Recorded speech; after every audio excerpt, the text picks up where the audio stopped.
the Elections Act anticipates that there will be questions about the integrity of the process, and the Elections Act provides for observers to be accredited. Observers to be accredited so that they can ensure or be able to be critically analyze the integrity of the process.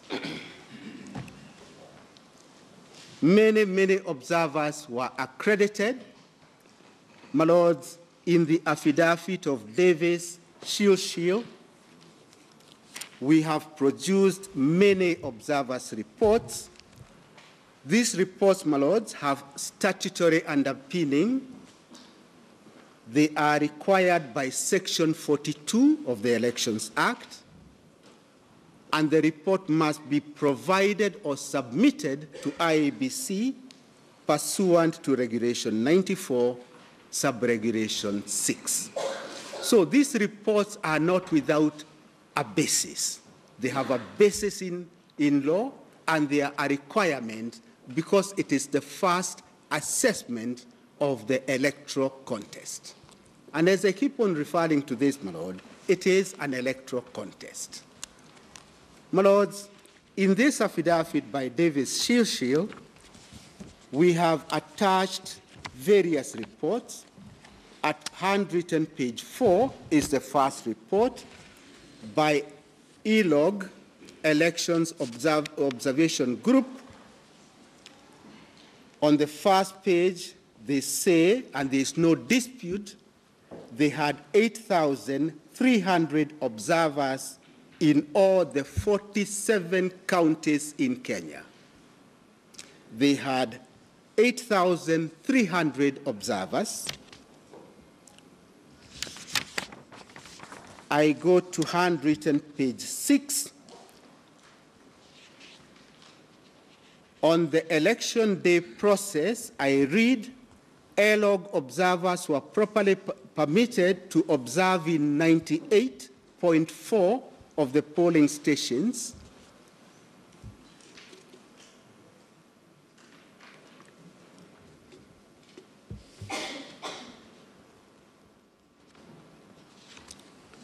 I'm at handwritten page 6, my lord.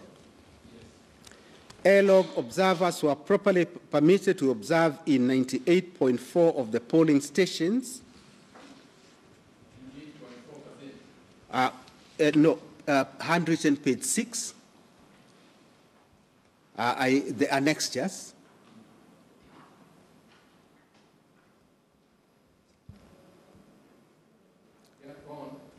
And then voting, we see that 7.6% of the stations, the KIMS kit failed. I'll go very quickly to page 7, where I'm looking for closing and counting. I read the first bullet.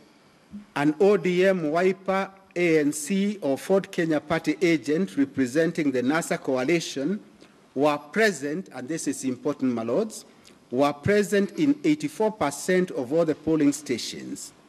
In stations where they were present, the NASA agent signed the declaration of results for the presidential elections in 93.8% of those polling stations.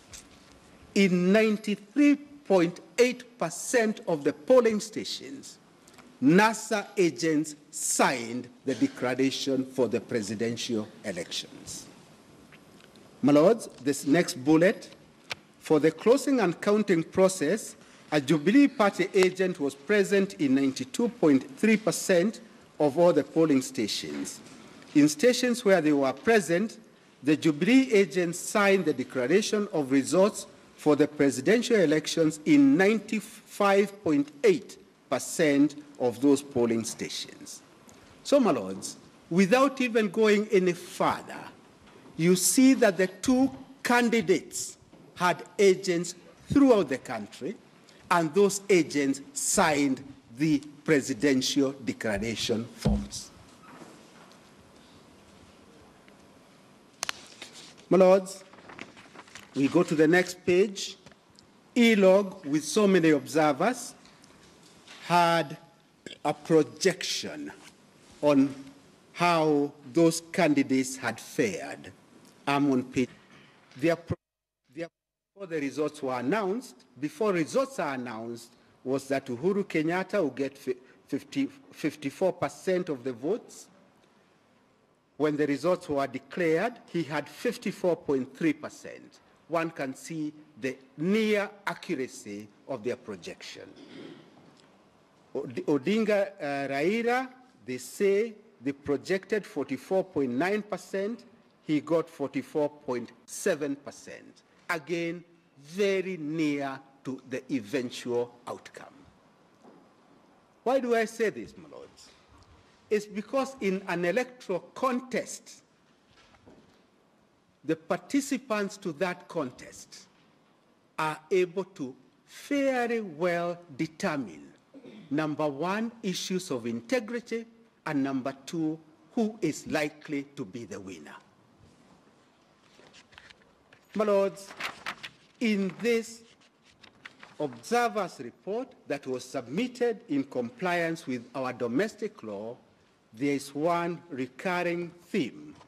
The process was free, fair, and credible. Free, fair, and credible.